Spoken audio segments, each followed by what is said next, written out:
إن الحمد لله نحمده ونستعينه ونستغفره ونعوذ بالله من شرور أنفسنا ومن سيئات أعمالنا من يهده الله فلا مضل له ومن يضلل فلا هادي له وأشهد أن لا إله إلا الله وحده لا شريك له وأشهد أن محمدًا عبده ورسوله أما بعد فأعوذ بالله السميع العليم من الشيطان الرجيم بسم الله الرحمن الرحيم تلك الأيام نداولها بين الناس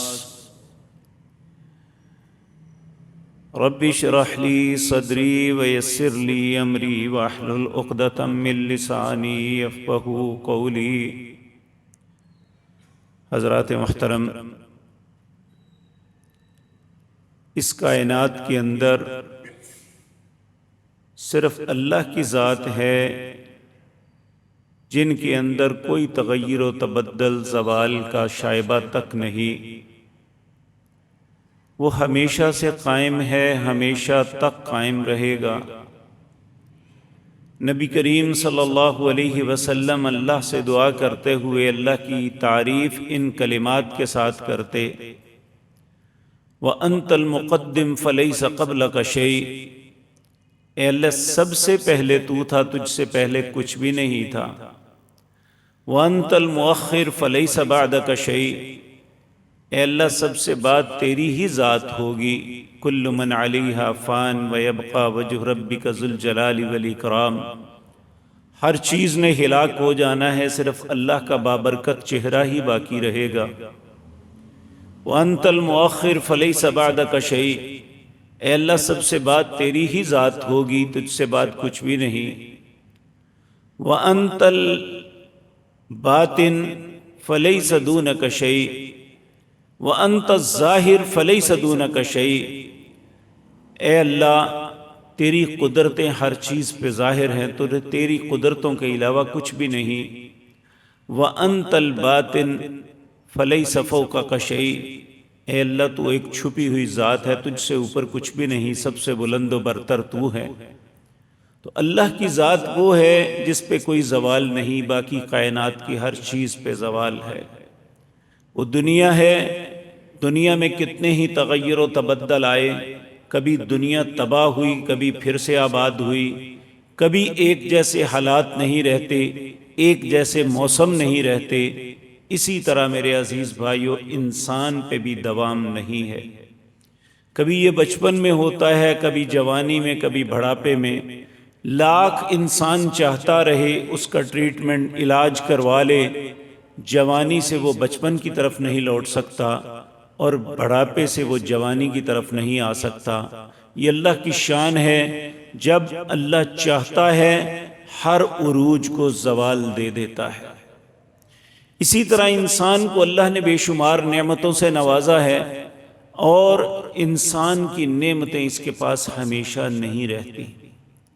لیکن میرے عزیز بھائیو اس میں کوئی شک نہیں کہ اللہ نے کچھ ایسے نسخے، ایسے کلمات، ایسی باتیں بتائی ہیں، ایسے عقیدے کی بات کہی ہے کہ اگر انسان ان کلمات کو کہے یا وہ عقیدہ رکھ لے یا اس طریقے سے اپنی زندگی گزارے تو اللہ اس کو زوال نعمت سے محفوظ کر لیتے ہیں۔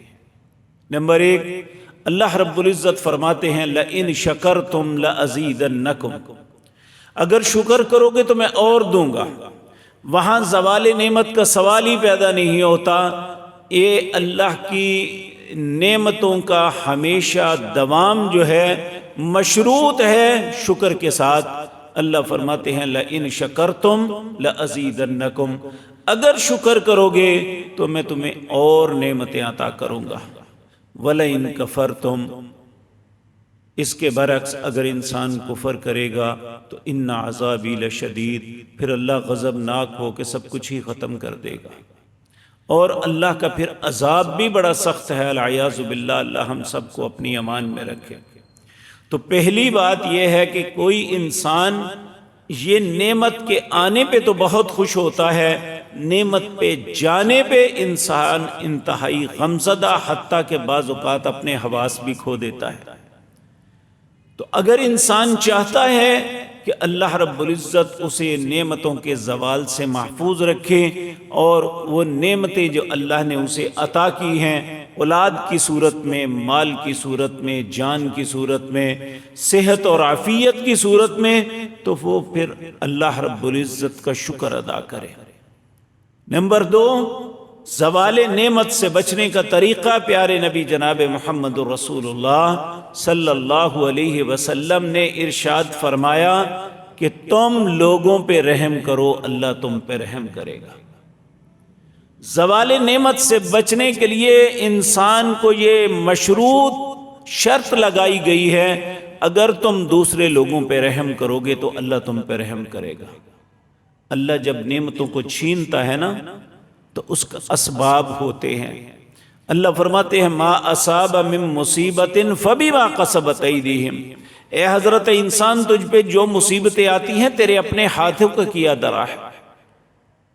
اور اللہ ایک جگہ فرماتے ہیں وَيَعْفُو عَنْ كَثِيرٍ، میں ساری باتوں پہ نہیں پکڑتا، بہت سی باتیں درگزر کر دیتا ہوں۔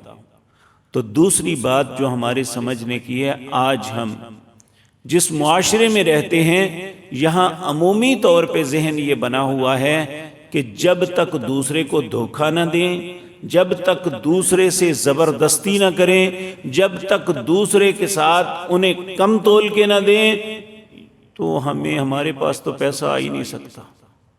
جبکہ اللہ رب العزت فرماتے ہیں تمہیں ملے گا بھی اور اسے دوام بھی ملے گا تب جب تم دوسروں پہ رحم کرو گے، دوسرے کے ساتھ خیر کرو گے، دوسرے کی بھلائی کا سوچو گے، اللہ تمہارے ساتھ بھلائی کرے گا۔ اور تیسری بات دعا ہے۔ نبی کریم صلی اللہ علیہ وسلم نے فرمایا کہ اللہ رب العزت سے ہمیشہ اس بات کی پناہ طلب کیا کرو۔ انسان اگر چاہتا ہے کہ ان کو اللہ نے جو نعمتیں دی ہیں وہ زوال سے بچ جائیں، پھر اللہ سے پناہ طلب کرنی چاہیے۔ نبی کریم صلی اللہ علیہ وسلم نے وہ دعا سکھلائی، آپ نے فرمایا اللہ سے ان کلمات کے ساتھ دعا کیا کرو، اللہم انی اعوذ بک من زوال نعمتک وتحول عافیتک وفجاءت نقمتک وجمیع سخطک وغضبک یا ارحم الراحمین۔ اے اللہ میں اس بات پہ تیری پناہ طلب کرتا ہوں، من زوال نعمتک، کہ جو نعمتیں تو نے مجھے عطا کی ہیں ان پہ زوال آ جائے، وہ ختم ہو جائیں یا کم ہو جائیں۔ اے اللہ اس بات سے تیری پناہ چاہتا ہوں۔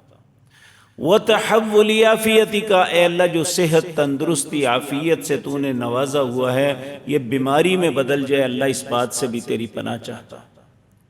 وَفُجَاءَتِ نِقْمَتِكَ، اچانک کوئی آفت آن پڑے اس بات پہ بھی تیری پناہ چاہتا ہوں۔ وَجَمِيعِ سَخَطِكَ وَغَضَبِكَ یا ارحم الراحمین، اے اللہ تیرے ہر قسم کے تیرے غصے اور ناراضگی سے تیری پناہ چاہتا ہوں۔ اے رحم کرنے والے سب سے زیادہ مہربان اللہ، تو مجھ پہ رحم فرما دے۔ تو یاد رکھیں اللہ رب العزت اپنے بندے سے کہتا ہے اے میرے بندے تو مجھ سے مانگ میں تمہیں عطا کروں، تو حفاظت طلب کر میں تیری حفاظت کروں، تو مجھ سے پناہ طلب کر میں تمہیں پناہ عطا کروں۔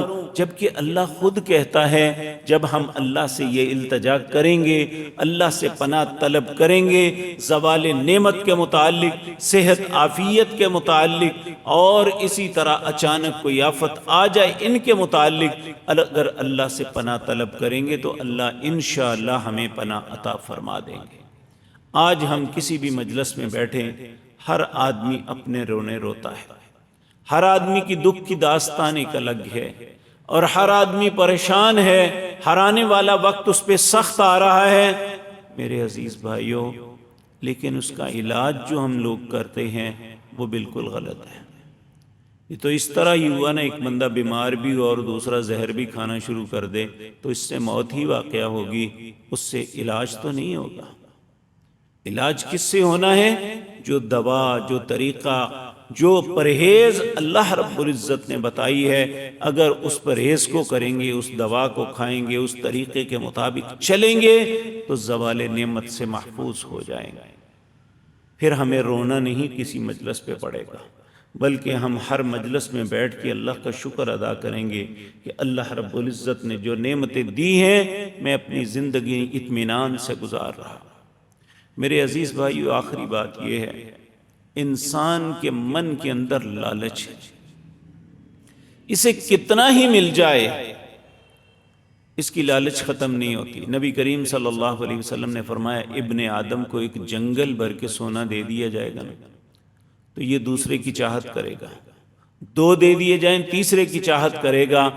اس کی لالچ اس کے دل کی جو ہے چیز طلب اور حرص یہ قبر کی مٹی ہی ختم کر سکتی ہے۔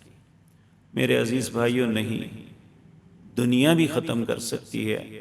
کس طرح؟ نبی کریم صلی اللہ علیہ وسلم نے ایک دعا سکھلائی، ہمیں اس دعا کو کرنا چاہیے تاکہ اللہ ہمیں جو کچھ ملا ہے اس پہ قناعت نصیب فرما دے۔ نبی کریم کی دعا بڑے خوبصورت کلمات ہیں، اللہم قنعنی بما رزقتنی، اے اللہ جو تو نے مجھے رزق دیا ہوا ہے، اولاد کی صورت میں، مال کی صورت میں، عزت و شرف کی صورت میں، منصب کی صورت میں، اے اللہ قنعنی بما رزقتنی، جو رزق تو نے مجھے دیا ہے اس پہ قناعت دے دے، اس میں مجھے حوصلہ تسلی دے دے، قناعت دے دے۔ اللہم قنعنی بما رزقتنی، ہاں ایک تجھ سے التجا ہے، وبارک لی فی، جو کچھ مجھے دیا ہے اس میں برکت عطا فرما دے، وَاخْلُفْ عَلَى كُلِّ فَائِتَةٍ بِخَيْرٍ، جو چیز مجھ سے چھن گئی یا نہیں مل سکی اے اللہ اس کا بہتر نعم البدل عطا فرما دے۔ تو میرے عزیز بھائیو، دعا ایک ایسا خوبصورت ہتھیار ہے۔ نبی کریم صلی اللہ علیہ وسلم نے فرمایا لا يرد القضاء الا الدعاء، جب اللہ کوئی فیصلہ کرتے ہیں اسے کوئی چیز نہیں بدل سکتی۔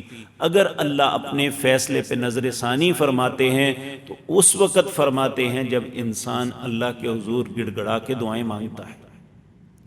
اللہ فرماتے ہیں قُلْ مَا يَعْبَأُ بِكُمْ رَبِّي لَوْلَا دُعَاؤُكُمْ، یہ مجھ سے جو دعائیں مانگتے ہیں نا، اگر مجھے ان کا لحاظ نہ ہوتا، قُلْ مَا يَعْبَأُ بِكُمْ رَبِّي لَوْلَا دُعَاؤُكُمْ فَقَدْ كَذَّبْتُمْ فَسَوْفَ يَكُونُ لِزَامًا، مجھے جو جھٹلاتے ہیں، میرے حکموں کو جھٹلاتے ہیں، میں ایک لمحے میں ان کا فیصلہ کر دیتا۔ تو یہ دعائیں مانگنے والوں کا جو ہے نا رزلٹ ہے کہ اللہ رب العزت بہت سی باتوں سے درگزر فرما رہے ہیں۔ اب دیکھیں آخری بات یہ ہے کہ نبی کریم صلی اللہ علیہ وسلم کے دشمنوں میں ایک بہت بڑا دشمن تھا جس کا نام عمر بن حشام تھا، لوگ اسے ابو جہل کے نام سے جانتے ہیں۔ یہ حالانکہ یہ شخص نبی کریم اور ساتھیوں کو بڑی اذیتیں دیتا تھا، اذیتیں سہنے والے صبر میں رہے، یہ تھک گیا۔ ایک دن بیت اللہ کے قریب جا کے اس کے اللہ کی چوکٹ پہ کھڑے ہو کے چمٹ گیا، جا کے اللہ سے دعا کرتا ہے، کہتا ہے اللہم ان کان ھذا ھو الحق من عندک فامطر علینا حجارۃ من السماء او ائتنا بعذاب علیم۔ اے اللہ، یہ محمد صلی اللہ علیہ وسلم جو کہتے ہیں اگر یہ حق ہے تو ہم پہ آسمان سے پتھروں کی بارش برسا یا ہمیں دردناک عذاب دے دے۔ اب ان کا بھی عقیدہ تھا کہ کعبۃ اللہ کو پکڑ کے جو دعا مانگی جائے وہ قبول ہو جاتی ہے۔ اب عذاب نہ آیا، نہ آسمان سے پتھر برسے۔ اب ایماندار بھی پریشان ہیں، وہ بڑے خوش ہیں، دیکھیں جی اگر یہ حق ہوتا تو یہ مان لیتے۔ تو اللہ نے دوسری آیت نازل کر کے فرمایا وَمَا كَانَ اللَّهُ لِيُعَذِّبَهُمْ وَأَنْتَ فِيهِمْ، اے میرے پاک پیغمبر جب تک آپ ان میں موجود ہیں اللہ ان پہ عذاب نہیں کرے گا۔ اور پھر تیسری بات یہ فرمائی اگر آپ نہ بھی ہوں تو پھر عذاب کیسے ٹلے گا؟ وَمَا كَانَ اللَّهُ لِيُعَذِّبَهُمْ وَأَنْتَ وَمَا كَانَ اللَّهُ مُعَذِّبَهُمْ وَهُمْ يَسْتَغْفِرُونَ، اللہ اس قوم پہ عذاب کو ٹالتا رہتا ہے جس کے اندر کچھ لوگ استغفار کرنے والے موجود ہوں۔ جب تک لوگ استغفار کرنے والے موجود ہیں اللہ اجتماعی عذاب سے اس قوم کو بچا کے رکھتا ہے۔ تو اس لیے یہ بات مجھے اور آپ کو یاد رکھ لینی چاہیے، آپ بہت اچھے ہوں گے لیکن اگر استغفار کریں گے نہ صرف خود بھی بلکہ ہماری اولادیں، ہمارے معاشرے کا ہر فرد ہماری اس دعا کی وجہ سے اللہ اپنے عذابوں سے انہیں بھی محفوظ کر دیں گے۔ اللہ ہمیں استغفار کی توفیق عطا فرمائے، اللہ ہم سب کو زوال نعمت سے محفوظ رکھے، اللہ ہمیں صحت اور عافیت والی زندگی عطا فرمائے، ہمیں کسی بیماری میں مبتلا نہ کرے۔ اللہ اچانک کوئی آفت آ جائے، اے اللہ اس بات سے بھی تیری پناہ چاہتے ہیں، ہر قسم کے تیرے غصے اور ناراضگی سے تیری پناہ چاہتے ہیں۔ اقول قولی ھذا واستغفر اللہ۔